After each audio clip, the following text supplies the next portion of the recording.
Everybody, good morning. My students, myself, Kisturaram Chaudhary. Online class, ABM School, Balota, class 10th, subject Hindi.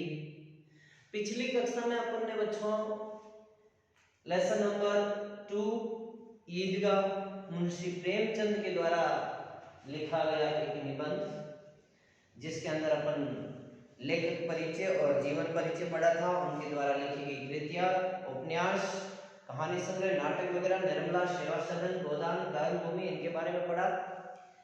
आज अपन शुरू कर रहे हैं पाठ परिचय। क्या बच्चों? पाठ परिचय। ध्यान दीजिए। ईदगाह यानी समझते हो ईदगाह यानी किसका? मुसलमानों का एक त्योहार, उत्सव। मुंशी प्रेमचंद की बाल मनोवैज्ञानिक को चरितार्थ करने वाली एक प्रतिनिधि कहानी है। ये एक कहानी है जिसके अंदर छोटे छोटे बच्चों के मन की जो भावना है उनको प्रकट की गई है। यानी किस प्रकार एक अमीर बच्चा और एक गरीब बच्चा अपनी किस प्रकार भावना को प्रकट करता है उसी के बारे में बताया गया है। इस कहानी में ईद जैसे महत्वपूर्ण त्योहार को आधार बनाकर ग्रामीण मुस्लिम जीवन का सुंदर चित्र प्रस्तुत किया गया है। और इस त्योहार को एक क्या यानी त्योहारों के रूप में आधार मानकर यानी किस प्रकार एक ग्रामीण एक मुस्लिम जीवन एक ग्रामीण परिवेश के अंदर किस ढंग से अपना व्यतीत करता है, प्रकट करता है, उसको बताया गया है। अभाव उम्र से यानी उम्र है वो छोटी आयु है, कम है, से पूर्व बच्चों यानी जो उम्र जो अवस्था होती है जो अपने व्यवहार और सहनशीलता प्रकट करने की, यानी छोटे बच्चों में क्या है ज्यादातर खेल की भावना भरी होती है, लेकिन किस प्रकार एक दूसरे के प्रति अपना कैसा व्यवहार प्रकट करना चाहिए उसी के जैसा। तो पहले जो बच्चे होते हैं उनके व्यवहार में कैसे बड़ों जैसे यानी जो छोटे छोटे बच्चे कम उम्र के जो बच्चे होते हैं उनमें बड़ों जैसे लोगों की कैसी भावना, कैसे व्यवहार, कैसी समझदारी पैदा की जाती है उसके बारे में लिखा गया है। ये इस कहानी में हामिद के चरित्र से साफ जाहिर होता है। ये सब कुछ यानी किस प्रकार एक छोटे बच्चे जो एक बड़े व्यक्तियों के प्रति किस प्रकार का व्यवहार और उनके जैसा कैसा समझदारी, कैसी समझदारी रखते हुए व्यवहार को प्रकट करता है उन सभी के सामने, तो उसके बारे में वो किसकी चारित्रिक विशेषता का पता चलता है बच्चों? हामिद की। किसकी? हामिद की। यानी इस पाठ के अंतर्गत एक गरीब बच्चा जिसका नाम हामिद जो पात्र है, मेले में हामिद अपनी हर इच्छा का पर संयम रखने में विजयी होता है। यानी हर इच्छा नहीं, उनके पास घर से निकलता है तो माँ भी गरीब होती है, पिता वगैरह नहीं होते हैं, तो वो बच्चा मेले जाता है तो मेले पर कम पैसे लेकर जाता है, लेकिन वो बच्चे में इतनी समझदारी होती है कि कम पैसे होते हुए भी वो हर किसी चीज के लिए आतुर होने के बाद भी अपने अंदर क्या रखता है? सहनशीलता। इतना आतुर होना दिखाई नहीं पड़ता और आखिर में उस स्वयं के ऊपर अपनी विजय हासिल कर लेता है। साथ ही रुस्तमे हिंद यानी रुस्तमे हिंद की संज्ञा देने किसको दी? यहाँ पे एक चिमटे को। यानी रुस्तमे हिंद यानी वो हर मुसीबत का क्या करता है? सामना करता है। चिमटे के माध्यम से प्रेमचंद ने श्रम की सौंदर्य एवं महत्व को उद्घाटित किया है। यानी प्रेमचंद के अंदर ने लेकिन प्रेमचंद ने इस ईद का कहानी के अंतर्गत एक रुस्तमे हिंद यानी किस प्रकार अपना साहस प्रकट करता हुआ हर मुसीबत का सामना करता है। कौन? चिमटा। उसी के द्वारा उस जैसी विशेषता को हामिद के द्वारा इस कहानी के अंदर सजोया गया है, पिरोया गया है। चित्रात्मक भाषा की दृष्टि से भी ये कहानी क्या है? अनोखी है, अनूठी है। ईदगाह। अपन लेसन शुरू करते हैं। ध्यान दीजिए बच्चों। रमजान के पूरे 30 रोजों के बाद ईद आई। यानी पता आपको मालूम ही है कि पहले रमजान का महीना आता है जो कितने दिन तक? 30 दिन क्या रखते हैं मुसलमान लोग? रोजा रखते हैं। क्या रखते हैं? रोजा। उसके बाद में कौन सा त्योहार मनाते हैं बच्चों? ईद का त्योहार मनाते हैं। क्या बनाते हैं? ईद का त्योहार मनाते हैं। तो वो 30 दिनों के बाद यानी रोजा रखा, उसके बाद में क्या है? ईद का त्योहार आया। कितना मनोहर यानी मन को हरने वाला, मनोहर यानी मन को हरने वाला, खुश करने वाला, कितना सुहावना यानी मन को भाने वाला प्रभात है सवेरा। वृक्षों पर कुछ अजीब हरियाली है और वृक्षों के ऊपर क्या है? अजीब हरियाली यानी मौसम प्रकृति है वो क्या है? हरी भरी।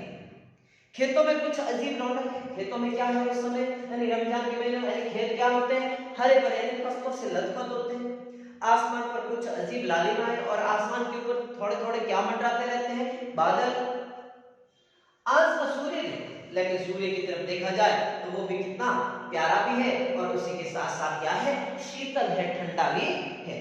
मानव संसार में ईद की बधाई दे रहा है और ऐसा दृश्य देखने के बाद लेखक कह रहा है कि ऐसा प्रतीत, इनके द्वारा ऐसा प्रतीत होता है कि वो इस ईद को खुशी से मनाने का इस पूरे संसार में बधाई दे रहा है। गांव में कितनी हलचल है, गांव में हलचल है, कोई खेत जाते हैं, कोई चरवाहे के रूप में कोई जानवरों को पशु को चराते हैं, कोई कुछ करते हैं, अलग अलग ईद का जाने की तैयार। और कोई क्या करते हैं, ईद मनाने के लिए कोई नमाज पढ़ने के लिए मस्जिद वगैरह उधर जाते हैं, कोई मेले जाते हैं, तैयारियां हो रही है। किसी के कुर्ते में बटन नहीं है, किसी के तो बटन नहीं है तो वो बटन दिलाने के लिए जाते हैं, पड़ोस के घर से सुई धागा लेने दौड़े जा रहे हैं, और किसी के बटन नहीं है तो अच्छा दिखने की कोशिश, यानी कोई क्या करता है, हर कोई नया पहनता है उस दिन, हर जैसे अपना दीपावली वगैरह होली वगैरह अपन भी क्या करते हैं, साफ सुथरे कपड़े पर, उसी प्रकार उनका भी क्या है, ये त्योहार है। सुई धागा घर के अंदर बटन देने के लिए, जैसे ये बटन होता है, बटन देने के लिए कोई सुई धागा नहीं मिले तो पड़ोस के अंदर जाते हैं, मांग के लाते हैं और सुई धागा लाकर क्या करते हैं, बटन देते हैं। किसी के जूते कड़े हो गए तो क्या करते हैं, उसमें तेल डालकर क्या करते हैं, उसमें मालिश भी करते हैं ताकि वो कोमल हो जाए और पैरों के लगे नहीं, इसलिए पैरों में पहना जाए आसानी से।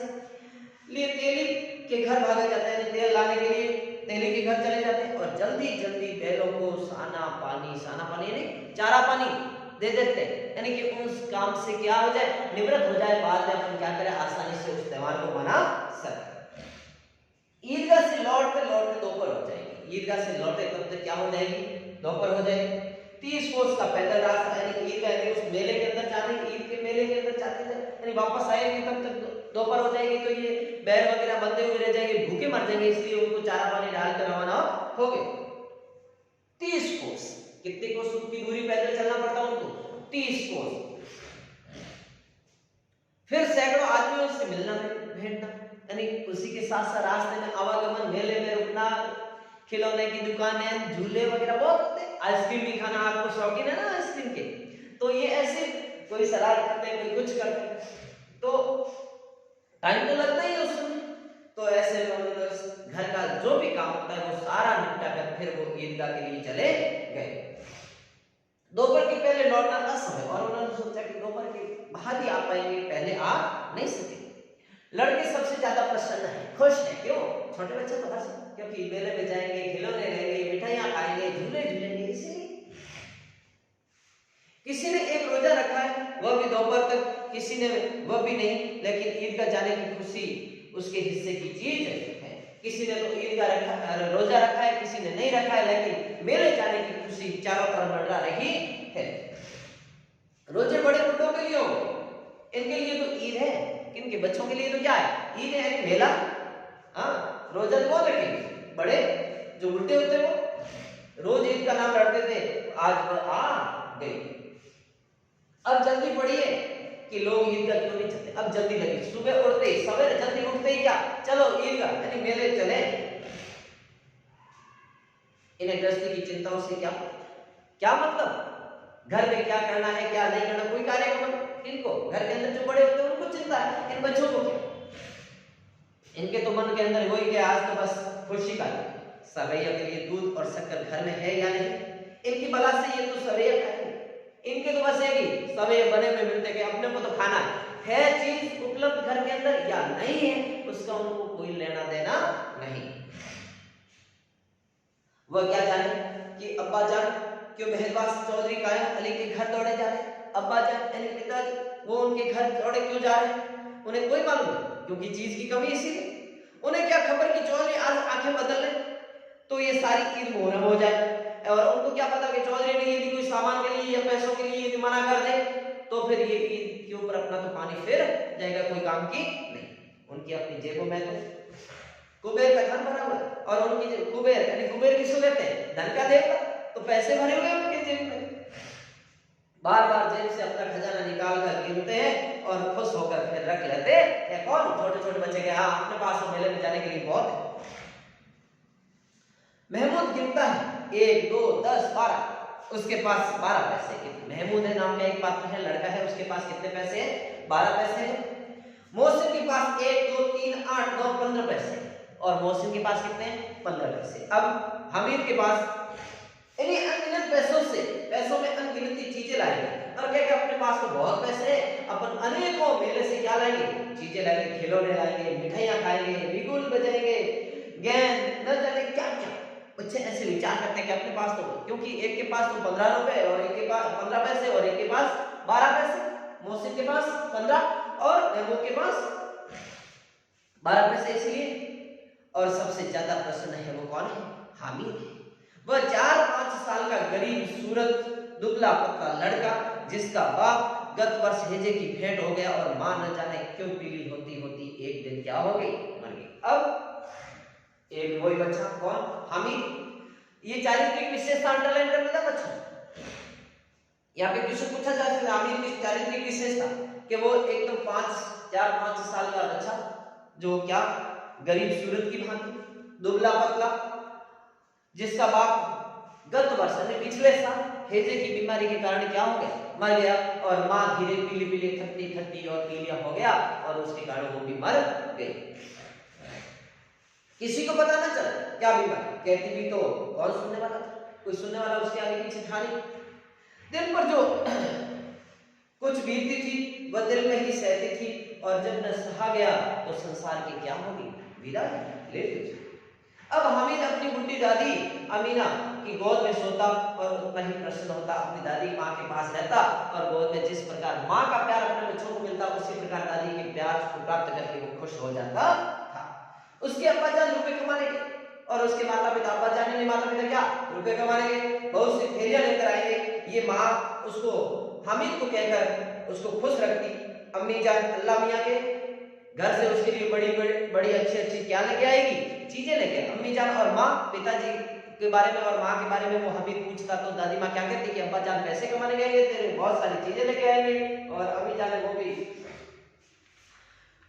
अल्लाह के घर गई है और मियाँ के घर से, अल्लाह मियाँ के घर से बड़ी क्या लेके आएगी तेरे लिए चीजें। इसलिए हामिद प्रसन्न था, ऐसी दादी माँ कहती और वो बहुत ही खुश होता। आशा तो बड़ी चीज है, पर फिर बच्चों की आशा तो बहुत ही बड़ी। उसकी कल्पना तो राई का पर्वत बना लेती और उसकी की कल्पना यानी एक बड़े पहाड़ की भांति हो जाती है।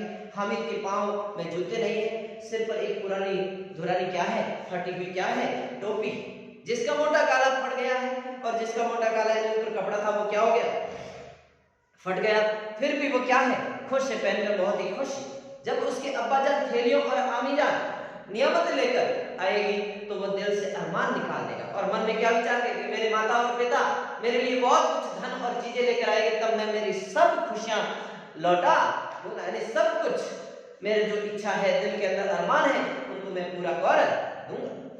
तब देखेगा मोहम्मद, मोशी, नूरे और समी कहां से इतने पैसे, तब मैं देखूंगा कि ये सारे जो अभी पैसे दिखा रहे हैं ना वो सारे बाद में मेरे जितने कहां से लगे, इतने सारा मेरे पास क्या हो जाएगा, धन हो जाएगा। कौन कह रहा है, ये हामिद। अवागिन यानी भाग्य की मारी अमीना अपनी कोठरी में बैठी हो रही थी। आज ईद का दिन और उसके घर में कुछ दाना पानी भी नहीं कि अब बच्चे को बच्चा मांगेगा तो मैं दूंगी क्या, ऐसी चिंता में वो एक जगह बैठकर चिंता करती हुई वो रो रही थी। आज आबिद होता तो क्या इसी तरह ईद आती, आबिद कौन, उसका लड़का, ईद आती और चली जाती। इस अंधकार और निराशा में वो डूबी जा रही कि आज यदि मेरा बेटा होता तो इस प्रकार का आज त्योहार ये देखने को नहीं, मुसीबत देखने को नहीं मिलती, क्योंकि वो होता तो मेरे घर के अंदर किसी प्रकार की कोई चीजों की कमी नहीं होती, आराम से मैं क्या मनाती, ईद मनाती। किसने बुलाया था इस निगोड़ी ईद को, ऐसी निगोड़ी, ऐसी घटिया, ऐसी भाग्यहीन ईद जो आई मेरे आयु में, तो ऐसी ईद को बुलाया किसने।